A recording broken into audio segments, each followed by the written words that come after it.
അനുദിന വിശുദ്ധർ ജൂലൈ 2 വിശുദ്ധ പ്രോച്ചിസൂസും മർത്തീനിയാസും.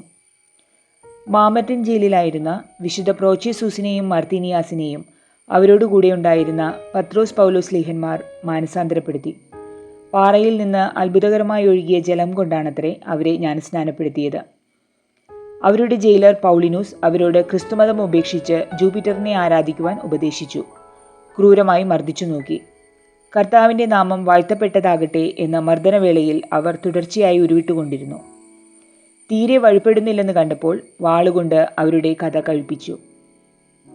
ലൂസിന എന്ന സ്ത്രീ അവരുടെ ശരീരം തൻ്റെ പറമ്പിൽ സംസ്കരിച്ചു. 4-ാം ശതാബ്ദത്തിൽ അവരുടെ കബറിടത്തിങ്കൽ ഒരു ബസിലിക്ക നിർമ്മിക്കപ്പെട്ടു. മഹാനായ ഗ്രിഗറി തദവസരത്തിൽ അവരെക്കുറിച്ച് ഒരു പ്രഭാഷണം നടത്തി.